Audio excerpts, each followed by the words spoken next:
রাত যত গভীর হয়, স্বপ্ন জাগে মনে, শেখার নতুন দুনিয়ায় স্বাগতম এসআর ইঞ্জিনিয়ারিং এ। আজকে তোমাদের ক্লাস 12 এর থার্ড সেমিস্টারের পলিটিক্যাল সায়েন্সের প্রথম অধ্যায়ের আজকে আমরা পার্ট 6 নিয়ে আলোচনা করব। আগের 5টি ক্লাসে আমরা আলোচনা করেছিলাম যে ঠান্ডা যুদ্ধ কিভাবে শুরু হয়েছিল, ঠান্ডা যুদ্ধের কারণ এবং ঠান্ডা যুদ্ধের আমরা বিভিন্ন পর্যায় নিয়ে আলোচনা করছিলাম। তার মধ্যে আজকে আমরা আলোচনা করব ঠান্ডা যুদ্ধের সপ্তম পর্যায় এবং ঠান্ডা যুদ্ধের শেষ পর্যায়। এই ঠান্ডা যুদ্ধের সপ্তম পর্যায়ে কি হয়েছিল এবং ঠান্ডা যুদ্ধের শেষ পর্যায়ে কি হয়েছিল সেটা কিন্তু তোমাদের জানতে হবে। তার আগে তোমরা যারা আগের ভিডিওগুলো দেখোনি অবশ্যই কিন্তু আগের ভিডিওগুলো দেখবে, তারপরে আজকের ভিডিওটা দেখবে, নাহলে কিন্তু তোমরা কিচ্ছু বুঝতে পারবে না। তোমাদের বলেছিলাম যে 1945 সালে আমাদের ঠান্ডা যুদ্ধ শুরু হয় এবং 1991 সালে ঠান্ডা যুদ্ধ শেষ হয়। তাহলে দেখো এই যে 1991 সালে ঠান্ডা যুদ্ধ কেন শেষ হলো, তোমাদের মনে কিন্তু প্রশ্ন আসে। তাহলে সেটা কেন শেষ হলো সেটা কিন্তু আজকের ভিডিওতে আমরা বিস্তারিত জানবো। তো চলো তার আগে আমরা সপ্তম পর্যায়টা দেখে নিই। দেখো তোমাদের এখান থেকে একটা কোশ্চেন হয় যে ঠান্ডা যুদ্ধের সপ্তম পর্যায় কত খ্রিস্টাব্দে শুরু হয় এবং কত খ্রিস্টাব্দে শেষ হয়। তাহলে তোমরা কি লিখবে যে ঠান্ডা যুদ্ধের সপ্তম পর্যায় 1979 সালে শুরু হয় এবং 1985 সালে শেষ হয়। ঠিক আছে, বোঝা গেল এইটুকু। তাহলে এইটুকু সিম্পল মনে রাখো তোমরা, ঠান্ডা যুদ্ধের সপ্তম পর্যায়ে শুরু হয় 1979 সালে এবং শেষ হয় 1985 সালে। ঠিক আছে, এইটুকু তোমরা বুঝতে পারলে। দেখো এই সপ্তম পর্যায়ে সল্ট 2 স্বাক্ষর হয়। কি স্বাক্ষর হয়? সল্ট 2। তার আগে তোমাদের দেখো আমি বলেছিলাম সল্ট 1 মনে আছে কার কার? সল্ট 1 বলো তো, সল্ট 1 কি? ঠিক আছে, এই সল্ট 1 এর তোমরা আমাকে ফুল ফর্মটা বলবে। ঠিক আছে, যাদের যাদের মনে আছে তোমরা বলবে। তাহলে দেখো এই সপ্তম পর্যায়ে সল্ট 2, এই সল্ট 2 কথার অর্থ কি? দেখো এস ফর স্ট্র্যাটেজিক্স, এইভাবে মনে রাখবে তাহলে কিন্তু ভুলবে না। S for strategics, A for arms, L for limitation, T for TT. ঠিক আছে, তারপরে 2। তাহলে সল্ট 2 ফুল ফর্ম হলো স্ট্র্যাটেজিক্স আর্ম লিমিটেশন টিটি। ঠিক আছে, এইভাবে তোমরা মনে রাখবে, তাহলে কিন্তু তোমরা ভুলবে না। আশা করি তোমরা বুঝতে পারলে এইটুকু।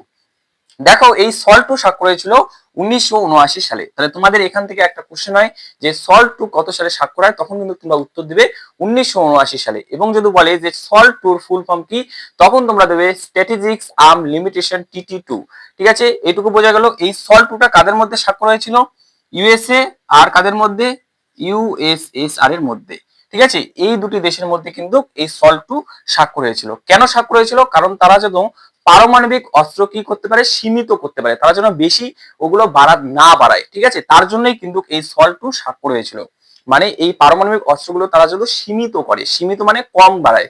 ঠিক আছে, এই জন্যই কিন্তু এই সল্ট 2টা স্বাক্ষর হয়েছিল। আশা করি তোমরা এই সল্ট 2টা বুঝতে পারলে। এখন দেখো এই সপ্তম পর্যায়ে আফগান সমস্যা হয়েছিল। কি সমস্যা? আফগান সমস্যা। কত সালে হয় সেটা? সেটা হয় 1979 সালে। কত সালে? 1979 সালে। এখন বলবে দাদা এই আফগান সমস্যাটা কি, এটাও বোঝাবো তোমাদের। দেখো ধরো এটা আফগান, আফগান মানে কিন্তু আফগানিস্তান। আফগান মানে কি? আফগানিস্তান। এইটুকু মনে রাখবে, আফগান মানে আফগানিস্তান। এই আফগানিস্তানে একটা কমিউনিস্ট সরকার ছিল বা ইউএসএসআর এর সরকার ছিল। ইউএসএসআর এর সরকারের মানে হলো কমিউনিস্ট সরকার। তোমাদের এখানে লিখে দিচ্ছি, ঠিক আছে, লিখে নেবে। কমিউনিস্ট সরকার ছিল। ঠিক আছে, কমিউনিস্ট সরকার ছিল। কোনখানে ছিল? এই আফগানিস্তান বা আফগানে। ঠিক আছে, আফগান লিখে দিলাম। ঠিক আছে, আফগান মানে আফগানিস্তান। তো এই দেখো এই আফগানে একটা ইউএসএসআর বা কমিউনিস্ট সরকার ছিল। কিন্তু এখানকার বেশিরভাগ জনগণ, ঠিক আছে, ধরো এখানকার জনগণ, বেশিরভাগ জনগণ, ঠিক আছে, কি করতো? এই যে কমিউনিস্ট সরকার আছে সেটা পছন্দ ছিল না। এই কমিউনিস্ট সরকার পছন্দ ছিল না। তাই তারা কি করে? এই এই কমিউনিস্ট সরকারের বিরুদ্ধে বিদ্রোহ করে। তাহলে কি বললাম ভালো করে বুঝে নাও। এই যে আফগান, এই আফগান মানে আফগানিস্তান। এই আফগানিস্তানে একটা কমিউনিস্ট সরকার ছিল। কি সরকার? কমিউনিস্ট সরকার বা সোভিয়েত ইউনিয়নের সরকার ছিল। কিন্তু সেখানকার বেশিরভাগ জনগণ এই সোভিয়েত ইউনিয়ন বা কমিউনিস্ট সরকারের কি করেছিল? মানে তাদের পছন্দ হতো না। ঠিক আছে, ধরো আমি প্রার্থী, এখানকার আমি প্রার্থী, আমাকে পছন্দ নয়, তাই জনগণ এখানে কি করছিল? বিদ্রোহ করছিল। কি করেছিল? বিদ্রোহ করছিল। ফলে সোভিয়েত ইউনিয়ন, ঠিক আছে, সোভিয়েত ইউনিয়ন মানে আমরা জানি সবাই ইউএসএসআর 1979 সালে, এই যে 1979 সালে এখানে কি পাঠায়? এখানে সেনা পাঠায় এবং এদের বিরুদ্ধে যুদ্ধ শুরু করে। কাদের বিরুদ্ধে? এই জনগণের বিরুদ্ধে। মানে এই আন্দোলনটাকে তারা কি দমিয়ে দিতে চায়। কারা? এই সোভিয়েত ইউনিয়ন। তাহলে কি হবে? তার কমিউনিস্ট সরকার এখানে থেকে যাবে। তাহলে এটা কি কমিউনিস্ট সরকার উঠে যাবে না? বুঝলে এইটুকু? কি বুঝলাম? সিম্পল বোঝো। ঠিক আছে, অত জটিল করে বুঝবে না। আফগান মানে আফগানিস্তান, সেই আফগানিস্তানে একটা সোভিয়েত ইউনিয়নের সরকার ছিল বা কমিউনিস্ট সরকার ছিল, কিন্তু এই আফগানিস্তানের বেশিরভাগ লোক সেই সোভিয়েত ইউনিয়নের সরকারকে পছন্দ করতো না, তাই তারা ওই সরকারের বিরুদ্ধে বিদ্রোহ শুরু করে দেয়। কিন্তু সোভিয়েত ইউনিয়ন চাইছিল তার সরকার যেন সেখান থেকে না সরে যায়, তাই 1979 সালে সেখানে সেনা পাঠায় এবং আন্দোলনকে কি থেমে যাওয়া, যে যারা আন্দোলন করেছিল তাদেরকে যেন রুখতে পারে বা থামিয়ে দিতে পারে, এই জন্যই কিন্তু এখানে সেনা পাঠায়। ফলে কি হয় দেখো, এখানে সোভিয়েত ইউনিয়ন এখানে সাহায্য করে, আর এই যে জনগণ, এই জনগণদের সাহায্য করে ইউএসএ বা মার্কিন যুক্তরাষ্ট্রকে, ইউএসএ বা মার্কিন যুক্তরাষ্ট্র। তাহলে দেখতে পারলাম এখানেও কি সোভিয়েত ইউনিয়ন আর এখানেও কি মার্কিন যুক্তরাষ্ট্র। তাহলে এই আফগান সমস্যার মধ্যেও কিন্তু ঠান্ডা যুদ্ধ রয়ে গেল। কিভাবে ঢুকলো দেখো, আরো একবার বলছি, ভালো করে শুনে নেবে। দেখো, আফগান সমস্যা মানে হলো, আফগান মানে আফগানিস্তান, সেই আফগানিস্তানে একটা সোভিয়েত ইউনিয়নের সরকার ছিল বা কমিউনিস্ট সরকার ছিল, কিন্তু সেখানকার বেশিরভাগ জনগণ সেই সরকারে কি করেছিল, সরকারকে পছন্দ ছিল না, ফলে কি বিদ্রোহ করেছিল সেই সরকারের বিরুদ্ধে। সেই সরকারের বিরুদ্ধে বিদ্রোহ করায় সোভিয়েত ইউনিয়ন চাইছিল তার সরকার যেন সেখান থেকে না সরে যায়, তাই তারা এখানে সেনা পাঠায় 1979 সালে। কত সালে? 1979 সালে। ফলে কি করে, এদিকেও ইউএসএ সাহায্য করে এই জনগণদের, আর এইদিকে কে? Soviet union. তাহলে বোঝা গেল এইটুকু। এর ফলে কিন্তু কি ঠান্ডা যুদ্ধটা আরো তাদের মধ্যে তীব্র হয়। ঠিক আছে, তোমরা তুলে নাও, আমি মুছে দিচ্ছি। আশা করি তোমাদের তোলা হয়ে গেছে।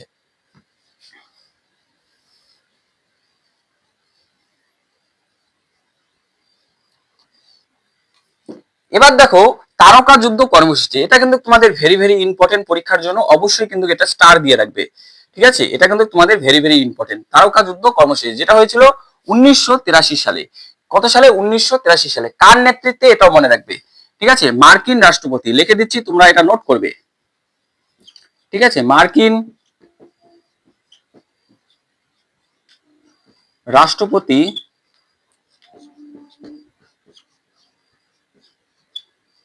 রোনাল্ড রেগনের নেতৃত্বে।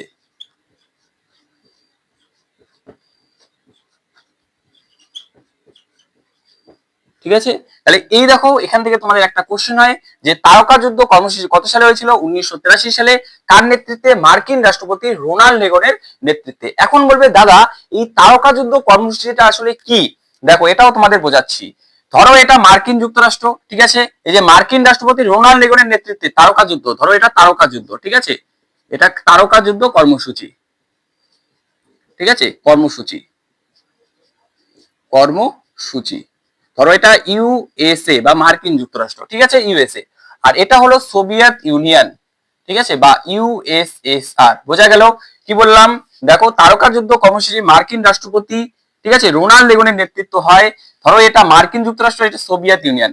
এই তারকা যুদ্ধ কর্মসূচি হলো এমন একটা কর্মসূচি যার মাধ্যমে মহাকাশে, ঠিক আছে, মহাকাশে এই যে রোনাল্ড রেগন মহাকাশে অস্ত্র বসিয়ে সোভিয়েত ইউনিয়নের যতগুলি ক্ষেপণাস্ত্র ছিল সেগুলি ধ্বংস করার প্ল্যান বা ধ্বংস করার পরিকল্পনা।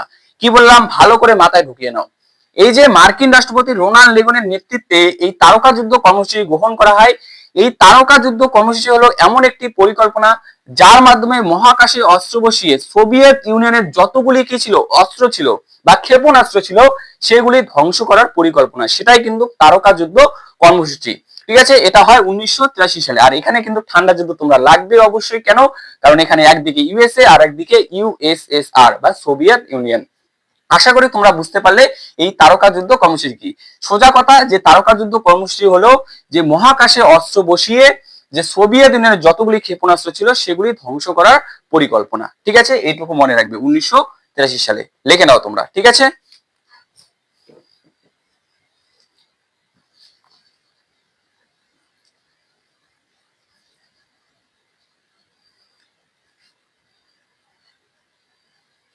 এবার দেখো আমরা ঠান্ডা যুদ্ধের শেষ পর্যায়ে নিয়ে আলোচনা করব।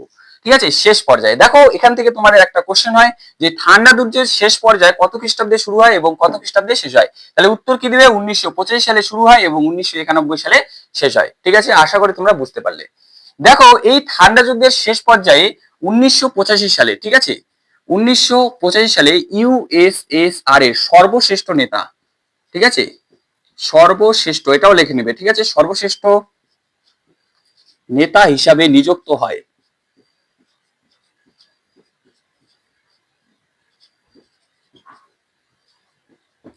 মিকলাই গর্বাচেভ।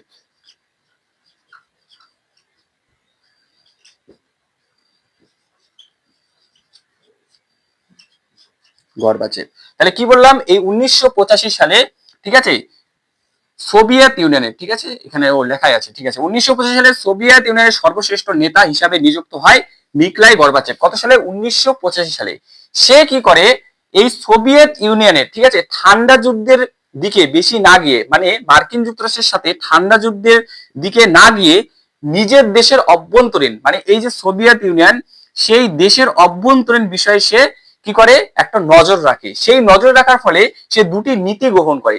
সেই নীতি দুটি কি? একটা হলো গ্লাসনস্ত আর একটা হলো পেরেস্তেইকা। কি বললাম? ভালো করে শুনবে।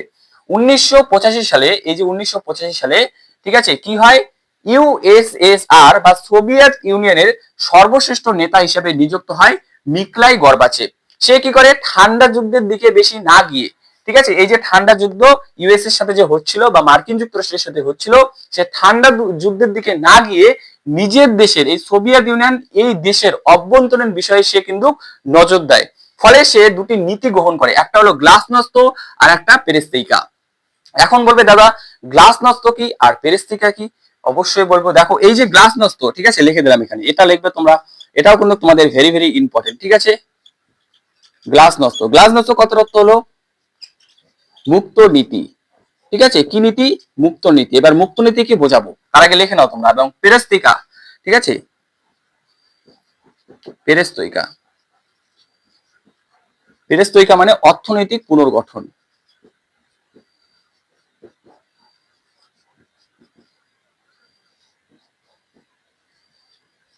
পুনর্গঠন, ঠিক আছে। তাহলে কি বললাম? গ্লাসনস্ত মানে হলো মুক্ত নীতি এবং পেরেস্তেইকা মানে হলো অর্থনৈতিক পুনর্গঠন। এই দুটো কিন্তু তোমাদের ভেরি ভেরি ইম্পর্টেন্ট। এই দুটো কথার অর্থ কিন্তু তোমাদের জানতে চাই যে গ্লাসনস্ত কথার অর্থ কি, তখন লিখবে মুক্ত নীতি, এবং পেরেস্তেইকা কথার অর্থ হলো অর্থনৈতিক পুনর্গঠন। আর এই দুটো নীতি কে গ্রহণ করেছিল নেতা হিসাবে? মিকলাই গর্বাচেভ, ঠিক আছে, সোভিয়েত ইউনিয়নের সর্বশ্রেষ্ঠ নেতা মিকলাই গর্বাচেভ এই দুটি নীতি গ্রহণ করেছিল। এখন বলবে দাদা এই যে গ্লাসনস্ত মানে তো বুঝলাম যে মুক্ত নীতি, আসলে মুক্ত নীতিটা কি? দেখো সোভিয়েত ইউনিয়ন কি ছিল? একটা আমরা জানি সমাজতান্ত্রিক দেশ। তোমাদের প্রথম ভিডিওতে বলেছিলাম যে সোভিয়েত ইউনিয়ন ছিল একটা সমাজতান্ত্রিক দেশ। ফলে কোনো জনগণ বেশি কি অর্থ ইনকাম করতে পারবে না।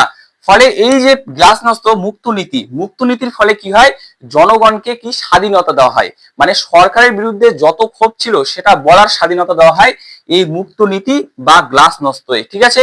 এবং অর্থনৈতিক পুনর্গঠন, যে তাদের যে দেশের অর্থনৈতিক পুনর্গঠন সেটা যেন কি তারা বৃদ্ধি করতে পারে, সেই জন্য কিন্তু এই পেরেস্তেইকা নীতি গ্রহণ করা হয়। আশা করি তোমরা বুঝতে পারলে যে গ্লাসনস্ত মানে হলো মুক্ত নীতি, যে জনগণ ছিল সেই জনগণকে সরকারের বিরোধিতা করার জন্য কিন্তু এই মুক্ত নীতি গ্রহণ চালু করা হয়, ঠিক আছে, সেটাই হলো গ্লাসনস্ত। আর পেরেস্তেইকা মানে হলো অর্থনৈতিক পুনর্গঠন এই সোভিয়েত ইউনিয়নের। আশা করি তোমরা বুঝতে পারলে এই গ্লাসনস্ত এবং পেরেস্তেইকা কি, লিখে নাও, ঠিক আছে তোমরা।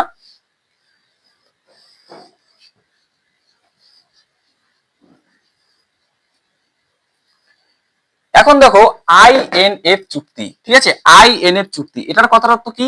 ইন্টারমিডিয়েট রেঞ্জ নিউক্লিয়ার ফোর্সেস, ঠিক আছে, যেটা স্বাক্ষর হয় 1987 সালে। কাদের মধ্যে?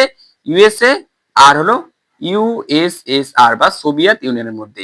এটা কি? এটা এই যে তোমাদের যে বললাম যে ক্ষেপণাস্ত্র, এই ক্ষেপণাস্ত্রগুলো তারা যেন কমাতে পারে, এটা যেন এই ইন্টারমিডিয়েট রেঞ্জ নিউক্লিয়ার ফোর্সেস গঠন করা হয় 1987 সালে মার্কিন যুক্তরাষ্ট্র এবং সোভিয়েত ইউনিয়নের মধ্যে। তোমরা শুধু এটুকু মনে রাখবে যে আইএনএফ এর ফুল ফর্ম হলো ইন্টারমিডিয়েট রেঞ্জ নিউক্লিয়ার ফোর্সেস, আর এটা স্বাক্ষর হয় সোভিয়েত ইউনিয়ন এবং মার্কিন যুক্তরাষ্ট্রের মধ্যে। তারা যেন তাদের ক্ষেপণাস্ত্রগুলো ধ্বংস করতে পারে, তার জন্য কিন্তু এই আইএনএফ চুক্তি স্বাক্ষর করা হয়। আশা করি তোমরা বুঝতে পারলে। এবার দেখো কি স্টার্ট ওয়ান, ঠিক আছে, এই স্টার্ট ওয়ান তোমাদের মনে রাখতে হবে যে 1991 সালে স্বাক্ষর হয় 31শে জুলাই, ঠিক আছে। এই স্টার্ট ওয়ান এর ফুল ফর্ম কিন্তু কি? স্ট্র্যাটেজিক আর্ম রিডুয়েশন ট্রিটি। ভালো করে মনে রাখবে, এখানে কিন্তু রিডুয়েশন আছে, আর ফর রিডুয়েশন, ঠিক আছে, এটা মনে রাখবে যে স্ট্র্যাটেজিক আর্ম রিডুয়েশন ট্রিটি স্টার্ট ওয়ান 1991 সালে 31শে জুলাই। কাদের মধ্যে? সোভিয়েত ইউনিয়ন এবং মার্কিন যুক্তরাষ্ট্রের মধ্যে। আশা করি তোমরা এইটুকু জিনিস বুঝতে পারলে। এখন দেখো এই যে সোভিয়েত ইউনিয়নের পতন 1991 সালে, এটাই কিন্তু তোমাদের ভেরি ভেরি ইম্পর্টেন্ট, এটা কিন্তু তোমাদের জানতে হবে। এই যে ঠান্ডা যুদ্ধের যে অবসান হলো 1945 সালে আমাদের ঠান্ডা যুদ্ধ শেষ হলো, শুরু হলো, এবং 1991 সালে যে ঠান্ডা যুদ্ধ শেষ হলো, এটা কেন শেষ হলো সেটা কিন্তু সোভিয়েত ইউনিয়নের পতনে আমাদের পড়ে। তাহলে এটা আমাদের ভালো করে বুঝতে হবে। চলো তোমাদের বোঝাচ্ছি। দেখো সোভিয়েত ইউনিয়নের পতনটা কিভাবে হলো। দেখো এই যে ইউএসএসআর ছিল, কাদের মধ্যে ঠান্ডা যুদ্ধ চলছিল, ইউএসএ এবং ইউএসএসআর এর মধ্যে। ফলে এই যে ঠান্ডা যুদ্ধের ফলে অনেক অর্থনৈতিক দুর্বল হয়ে যায়, এই দেশটি অনেক অর্থনৈতিক দুর্বল হয়ে যায়। এগুলো কিন্তু নোট করবে, ঠিক আছে। অর্থনৈতিক দুর্বল হয়ে যায় কে? এই সোভিয়েত ইউনিয়ন। কেন দুর্বল হয়? কারণ বিভিন্ন পারমাণবিক অস্ত্র তৈরি করে এই সোভিয়েত ইউনিয়ন, বিভিন্ন দেশে তার ক্ষমতা অর্জন করে, ফলে কি অর্থনৈতিক দুর্বল হয়ে যায় একদিকে, ঠিক আছে। তাহলে এটা হলো 1 নাম্বার কারণ। এবার 2 নাম্বার কারণ কি, দেখো এই যে মিকলাই গর্বাচেভ কি করলো, গ্লাসনস্ত এবং পেরেস্তেইকা নামে দুটি নীতি গ্রহণ করলো। গ্লাসনস্ত তোমাদের মানে কি বলেছিলাম, মুক্ত নীতি, যে জনগণ সরকারের বিরুদ্ধে কি করতে পারবে, বিরোধিতা করতে পারবে।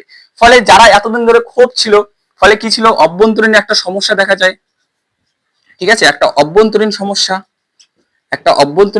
দেখা যায়, অভ্যন্তরীণ সমস্যা, এই গ্লাসনস্তের ফলে একটা অভ্যন্তরীণ সমস্যা দেখা যায়। কারণ এতদিন যে জনগণের ক্ষোভ ছিল, সেটা কিন্তু এই গ্লাসনস্ত নীতি গ্রহণ করার ফলে জনগণ সেই ক্ষোভটা কিন্তু বাড়িয়ে তোলে। এবং পেরেস্তেইকা, যে অর্থনৈতিক পুনর্গঠন করার ফলে কিন্তু এই যে ইউএসএসআর সেটাও কিন্তু ভেঙে যায়। আর এক কারণ, সেটা হলো দেখো এই যে সোভিয়েত ইউনিয়ন, এই যে গ্লাসনস্ত যে করলো কে, মিকলাই গর্বাচেভ, ফলে 15টি স্বাধীন রাষ্ট্র ভেঙে গেল। কয়টি? 15টি স্বাধীন রাষ্ট্র ভেঙে গেল, ঠিক আছে। স্বাধীন রাষ্ট্র আলাদা হয়ে গেল সোভিয়েত ইউনিয়ন থেকে, ঠিক আছে, 1991 সালে। এর ফলে কিন্তু এই সোভিয়েত ইউনিয়নের পতন হলো। কেন পতন হলো তোমাদের বললাম, 1 নাম্বার কারণ ঠান্ডা যুদ্ধের ফলে। এই ঠান্ডা যুদ্ধের ফলে কি হলো, তার অনেক অর্থনৈতিক দুর্বল হয়ে গেল। কেন? কারণ বিভিন্ন পারমাণবিক অস্ত্র তৈরি করলো এই সোভিয়েত ইউনিয়ন, ঠিক আছে, বিভিন্ন দেশে তার ক্ষমতা অর্জন করতে গেল, ফলে অর্থনৈতিক দুর্বল হয়ে গেল এই দেশটি। 2 হলো অভ্যন্তরীণ সমস্যা। কেন অভ্যন্তরীণ সমস্যা? কারণ মিকলাই গর্বাচেভ গ্লাসনস্ত ও পেরেস্তেইকা নামে দুটি নীতি গ্রহণ করলো।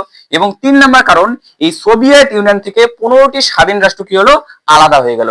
ফলে 1991 সালে দেশটি কিন্তু আলাদা হয়ে গেল। আশা করি তোমরা ঠান্ডা যুদ্ধ কেন শেষ হয়ে গেল সেটা বুঝতে পারলে।